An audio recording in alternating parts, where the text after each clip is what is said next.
सभी को जय हिंद दोस्तों, आप सभी का हार्दिक स्वागत है जय हिंद रिएक्शंस पे।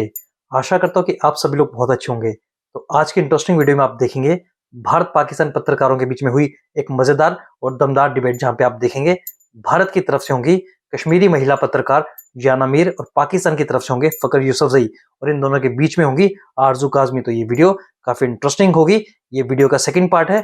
फर्स्ट पार्ट ऑलरेडी हम आपके चैनल पर डाल चुके हैं, जिससे आप लोगों ने बहुत ज्यादा प्यार दिया था थ्रू मैसेजेस और कमेंट्स। तो इसे भी अंत तक देखें और चैनल पे नए हैं तो चैनल को सब्सक्राइब कर दें। जय हिंद, जय भारत। जब आप अपनी आवाम को इतनी अच्छी तरह समझते हो और और आप दोनों अपने लीडर्स को इतनी अच्छी तरह से समझते हो, तो फिर मुझे बताओ कि एक टेररिस्ट, उसके मन में क्या होता है, उसकी जहनियत में कि वो बंदूक उठाता है, फिर अपनी कंट्री को छोड़ के बॉर्डर पार करके इस साइड पे आता है और हमारे लोगों को मारता है। उसके मन में उसकी क्या मतलब, what prompts him to do this? देखें याना, जहां तक बात है ना, टेररिज्म एक ऐसी चीज अनफॉर्चुनेटली बनी हुई है ना। इंडिया भी उससे मुतासिर हुआ है, पाकिस्तान भी उससे मुतासिर हुआ, ये पूरा रीजन उससे मुतासिर हुआ है। मुतासिर तो हुए, लेकिन करने वाले जो है वो एक ही कौम के, वो क्यों करते हैं? No no no no no no, ये आप नहीं कह सकती। No, I don't agree with you. मतलब आपको कोई रवि प्रसाद मिला जो गन लेके पाकिस्तान में आके लोगों को शूट कर रहा है? नहीं मिला ना, लेकिन हमको बहुत सारे पाकिस्तानी मिले हैं यहाँ पे, ये बात बहुत सारे, और उसमें कई पश्तो भी है। लेकिन मुझे बताओ क्यों होता है ये? जो देखें, मेरी बात सुने, मैं ये इस चीज को बिल्कुल डिपेंड नहीं करता कि वो अगर पश्तून बेल्ट से है, वो बलोच बेल्ट से है, वो पंजाब से है, नहीं, डिपेंड करता है, क्योंकि सोचने वाली बात है। बंदूक लेकर जाता है। अगर किसी भी उसी इलाके के लोगों ने किया है जो वहां पर गए थे। मुझे बताओ, इस इलाके के लोगों में ऐसी कौन सी नफरत है जिसकी वजह से वो इस तरह के काम करते हैं? सुने सुने सुने, चाहे वो लंदन में हो, चाहे वो कश्मीर में हो, भारत में हो, ऐसे काम वो क्यों करते हैं? देखिए, मेरी बात सुने ना, मैंने आपको कहा, आप कह रहे कि पश्तून भी इसमें आए थे। पश्तून तो खुद पिसे हुए हैं। पिछले मतलब 2001 से शुरू है, तमाशा शुरू है, 2025 तक 24 साल हो गए। 80,000 लोगों की जाने गवाई है, और उसमें से ज्यादातर सिविलियन लोगों की जाने गई है। उनको क्या मतलब पड़ता है कि वो जाके बंदूकें उठाए, वो जाके कश्मीर में जाके लड़ना शुरू कर दे? देखिए, किसी वक्त ये होता रहा है, बिल्कुल ये हुआ है। वो पाकिस्तान ने, जनरल मुशर्रफ ने, जनरल बाजवा ने, उन सब ने माना है। लेकिन अगर हम इस वक्त की बात करें तो याना वो वाली चीज नहीं है जो 1990 में चलती रही, वो वाली चीज नहीं है। बेशक आप उसको माने ना माने, वो आपका अपना मतलब वो है, मतलब जबरदस्ती कोई नहीं कर सकता किसी को मनवाने पे। तो कौन सी वाली चीज है? क्या चीज है? मैंने कहा अगर वो वाली चीज नहीं है तो कौन सी वाली चीज है जो लोगों को इस तरह से बंदूक उठा के देखें क्रॉस बॉर्डर टेररिज्म करने पे मजबूर करती है? वो कौन सी मजबूरी है?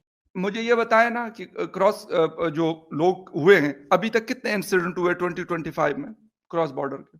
आप बोल रहे हो कि कम हुए हैं, लेकिन क्यों हो रहे हैं, मैं ये पूछ रही हूं। होने के बराबर बल्कि नहीं हुए। कितने लोगों ने क्रॉस किया इस साल? मतलब आप लोगों के पास सरकारी डेटा तो होगा ना, वो तो आपकी फौज बता सकती है कि हमने बंदे लेकिन 3 की वजह से भी, 3 क्रॉस करके हमारे 26 को मार गए, उसकी वजह से पूरी एक वॉर हो गई। ठीक है, उसके प्रेसिशन स्ट्राइक से उसकी कोई ट्रेल है कि वो पाकिस्तान से उन लोगों ने क्रॉस किया था और वहां पे आए थे? जी हाँ, बिल्कुल स्टेटमेंट्स दिए हैं हमारे सिक्योरिटी ऑफिशियल्स ने, स्टेटमेंट्स दिए हैं कि वो पाकिस्तान से। अफसोस जिस चीज पे होता है ना, अफसोस मुझे इस चीज पे होता है कि इंडिया जिस वक्त पहलगाम के लिए पाकिस्तान पे उन्होंने हमला किया, उस पहलगाम का वो नाम भी नहीं लेता।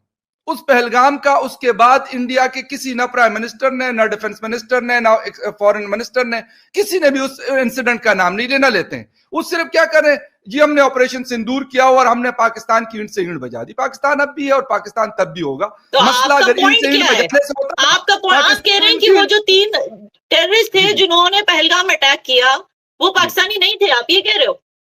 मैंने कहा कोई ट्रेल होगी ना कि वो कैसे आए, मतलब 400 किलोमीटर क्रॉस करके उस एरिया तक पहुंचे। तो आप लोगों ने कभी ये क्वेश्चन किया? क्यों नहीं करते? मैं तो करता हूं। आप लोगों को डॉसियर्स दिए गए हैं, बाकायदा आप लोगों को सब कुछ सारा प्रूफ दिया गया है, गवर्नमेंट लेवल्स पे ये बातें हो चुकी है। उसके बाद भी आप लोग यूट्यूब के शो में आके पूछते हो कि कौन सा क्या प्रूफ है, क्या प्रूफ है? ऐसे थोड़ी चलता है। मैं ना गवर्नमेंट का स्पोक्स पर्सन हूं, ना मोदी साहब का स्पोक्स पर्सन हूं। सिंपल। हम यहाँ पर बैठ के ये चर्चा कर रहे हैं कि किस तरह से लोगों के दिल से नफरत निकाली जाए। देखिए, नफरत, देखिए मेरी बात, लेकिन आप तो डिनायल में ही चल रहे हैं कि वो नफरत है ही नहीं। मैंने आपको जो बात बताई है, मैंने कहा कि मैं अगर किसी चीज को रिपोर्ट करूंगा तो उसको करूंगा जो मुझे पता होगी। खामखा अपनी तरफ से मैं बोंगियां मारकर वो चीज कभी नहीं करूंगा। कैसे पता कि वो पाकिस्तानी नहीं थे जिन्होंने मारा है हमारे 26 लोगों को? नहीं, सुने सुने सुने, मैंने कहा ना कि ये क्वेश्चन तो मैंने आप लोगों के टीवी चैनल पे कितनी दफा उठाया, वो भी आए बाय शाय करके, बड़े बड़े आप लोगों के जो एंकर्स हैं आए बाय शाय करना शुरू कर देते हैं।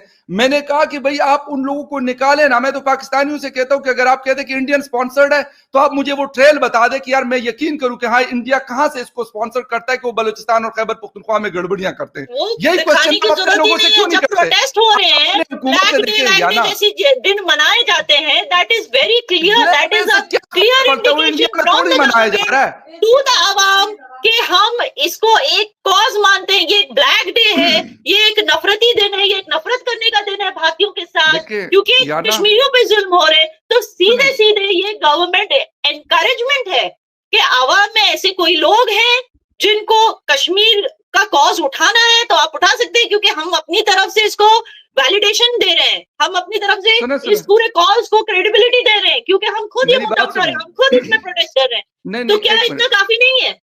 सुने, मेरी बात सुने। पाकिस्तान में ब्लैक डे मनाया जा रहा है ना, हिंदुस्तान में तो नहीं मनाया जा रहा ना आपके हाँ, साइड के कश्मीर में मनाया जा रहा है।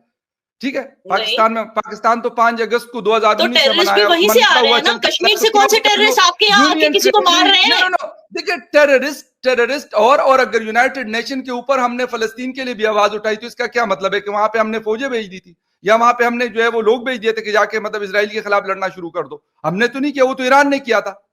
वो तो ईरान मतलब है कि लेबनान और ईरान और ये सारे लोग मिलकर कर रहे हैं और शायद यमन के लोग कर रहे कहां हैं। से आप कहां से कहां जा रहे हैं? हमें ईरान की बात नहीं करनी है। कहा नहीं जा रहा, आपको देखिए रेफरेंस देना पड़ेगा ना। अगर किसी चीज को जिसे कहते हैं कि बात करनी है तो ये बात तो होती है, उसके साथ ये तो नहीं कह क्योंकि सकते। हमें देखिए, हमें अपना, मैं बैक टू स्क्वायर वन आ जाऊंगी। मैं बताऊंगी कि हमें अपने ट्रेड बॉर्डर्स खोलने की जरूरत है।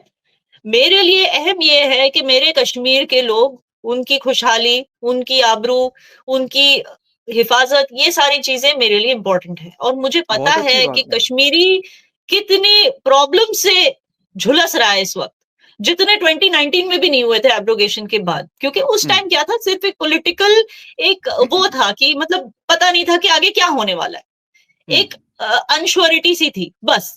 लेकिन आज ऐसा है कि जो भी पिछले 5 सालों में कोविड के बावजूद जितना भी कश्मीरी ने बिल्ड किया, ठीक है ना, टूरिज्म सेक्टर में या जो भी हॉर्टिकल्चर में, सब कुछ खत्म हो गया। एक तो फ्लड्स की वजह से हॉर्टिकल्चर की बहुत बर्बादी हुई है, हमारे क्रॉप्स की फसल की फ्लड्स की वजह से। और लेकिन उससे पहले ऑपरेशन सिंदूर की वजह से जो पिछले 3-4 सालों में जो जबरदस्त टूरिज्म फिगर्स थे, वो पूरे कट के 50% कम हो गए। आप सोच सकते हैं कितना नुकसान हुआ होगा, क्योंकि टूरिज्म वो इकलौता सेक्टर है जो चल रहा था ट्रेड बॉर्डर्स बंद होने के बाद। अब उसके ऊपर भी दोस्तों आप देख रहे हैं कैसे भारत की शेरनी याना मीर पाकिस्तानी पत्रकार फखर यूसुफजई की बोलती बंद कर रही हैं। फखर यूसुफजई को इस बात का जवाब देना चाहिए कि क्यों पाकिस्तानी भारत और हिंदुओं के खिलाफ बंदूकें उठाते हैं और उठाने वाले हमेशा एक ही कौम के होते हैं। और फखर यूसुफजई को जवाब मैं देना चाहूंगा, हाँ बिल्कुल 2019 के बाद इंसिडेंट्स यानी कि आतंकवादी घटनाएं भारत में कम हुई हैं, पर क्या उसका श्रेय पाकिस्तान या पाकिस्तानी आर्मी को जाता है? बिल्कुल नहीं, उसका श्रेय जाता है भारतीय सरकार और खासकर भारतीय सेना के शौर्य को। और मुझे समझ में नहीं आता ये पाकिस्तानी पत्रकार और ये पाकिस्तानी क्या डिबेट में आने से पहले अपना दिमाग जो है वो घर पे छोड़ के आते हैं या इनके पास दिमाग है ही नहीं। ये कंपैरिजन करते हैं पैलेस्टीन का और कश्मीर का। अबे पैलेस्टीन के लिए सिर्फ तुम नारे लगा सकते हो, उसके अलावा कुछ नहीं। पर बात जब आती है भारत की और खासकर कश्मीर की, तब जो तुम्हारी नापाक आर्मी है वो साजिशें बुनती है और कश्मीर में प्रॉक्सी वॉर करवाती है आतंकवादियों को भेज के। अगर तुम्हें इतना भी डिफेंस समझ में नहीं आता तो तुम्हें पत्रकारिता छोड़ देनी चाहिए। यू आर 200% तो राइट। क्यों नहीं इस लेवल पे आपकी गवर्नमेंट सोचती है? मुझे बताइए क्यों कोई प्रोटेस्ट नहीं करती आपकी गवर्नमेंट? अगर इतना हमसे अगर इतना उनको हमदर्दी है तो हमारी इकोनॉमी को लेके कोई कैंपेनिंग क्यों नहीं करती? ताकि क्योंकि हमारे बिगेस्ट बायर्स, सबसे बड़े बायर्स हमारे तो आप ही के यहाँ से थे ना। सुने अब मेरी तो बात हमें अपने बायर्स वापस देने की कोशिश क्यों नहीं करती आपकी गवर्नमेंट? बस इतना बता दीजिए, ताकि हमसे फल, सब्जियां, शॉले, कारपेट जो आपके यहाँ के लोग खरीदते थे वो फिर से हमसे खरीदने लग जाए। इसका प्रयास क्यों नहीं करती आपकी गवर्नमेंट? जी याना आपकी बात दुरुस्त है, लेकिन मुझे ये बताएं कि आपकी तरफ से कौन सी कोशिश की गई? मतलब आपकी तरफ से मेरा कहने का मतलब नहीं, आपकी तरफ, आप भारत को छोड़ दीजिए साइड में, मैं कश्मीर और पाकिस्तान की बात कर रही हूँ। कहते हैं ना हमारे मजहब का रिश्ता है ना, मैं यूं करता रहूंगा ताली नहीं बजेगी जब तक दूसरा हाथ इसके साथ नहीं होगा। है कि नहीं है? आपको हमसे हमदर्दी है ना? भारत को छोड़ो ना, भारत से तो नफरत करते हो ना आप लोग, ठीक है, हमसे तो हमदर्दी है ना। मैं ना अफगानिस्तान से नफरत करता हूं, ना हिंदुस्तान से ये नफरत करता डिप्लोमेसी हूं, मत कीजिए यहाँ पे। ना मैं इजराइल से अगर नफरत नहीं करता, मैं इजराइल की पॉलिसियों से जरूर नफरत करता हूं, बिल्कुल ये मैं कहता हूं। मैं नेतन्याहू की पॉलिसी से नफरत करता हूं, मैं इजराइल के लोगों से बिल्कुल नफरत नहीं करता। ये मैं इस कैमरे के ऊपर बता रहा हूं। कल आगे पाकिस्तान के वो पासपोर्ट तो पे लिखा भारत हुआ का था, भी स्टैंड है, ठीक भारत है, का भी टू गलत कंट्री टू नेशन स्टैंड है इजराइल और फलस्तीन को लेके, और भारत ने भी कभी नहीं चाहा कि छोटे छोटे बच्चे फलस्तीन में इस तरह से मारे जाए। वो अलग चीज है। मैं ये कह रही हूँ कि जी आरजू आप कुछ बोलिए, आपकी का शो है। हाँ, नहीं, नहीं मैं सोची थी मैं जाके मटर ही छील लूँ इतनी देर में। नहीं, मैं ये बोल रही थी कि बिल्कुल क्योंकि टाइम लिमिटेड है, तो मैं लास्ट कमेंट आप दोनों की तरफ ही चलूँगी कि पहले याना और फिर फ़खर के आखिर क्या हल है? ऐसे कब तक हम लड़ते रहेंगे कि ऐसा हो गया और वैसा हो गया? कोई सॉल्यूशन है इस बात का कि जिसपे कश्मीर के ऊपर दोनों कंट्रीज़ आप लोगों के हिसाब से बैठ के बात कर सकती हैं और इस मसले को हल कर सकती हैं? जी। अच्छा, आप सोल्यूशन पूछ रहे हैं। सोल्यूशन मैंने क्लियर बता दिया कि जिस तरह ये ब्लैक डे मनाते रहते हैं, ब्लैक डे को हटा के एक बार ब्लैक डे को क्रॉस आउट कर दे आपकी गवर्नमेंट। इससे अच्छा ऐसी कैंपेनिंग करे जिससे ट्रेड बूस्ट हो दोनों कश्मीरों के बीच। अगर इस तरह की कैंपेन्स आपकी गवर्नमेंट करने लगे, मुझे लगता है कि इससे बहुत फायदा होगा। जी दोस्तों आशा करता हूँ कि वीडियो को आपने अंत तक देखा होगा और जिस तरीके से याना मीर ने पाकिस्तानी पत्रकार की बोलती बंद की आपको काफी पसंद आया होगा। तो वीडियो अगर आपको अच्छी लगी इसे लाइक और शेयर जरूर कर दें और अपने विचार हमें कमेंट सेक्शन में लिखकर जरूर बताएं। और इसके बाकी पार्ट्स भी आपको चैनल पे मिल जाएंगे, आप जाके वो भी जरूर देखें, आपको बहुत पसंद आएंगे। पर अगर आप चैनल पे नए हैं तो चैनल को सब्सक्राइब कर दें ताकि हम अपने से लेटेस्ट इंटरेस्टिंग और दमदार वीडियोस लाते रहें। जय हिंद, जय भारत।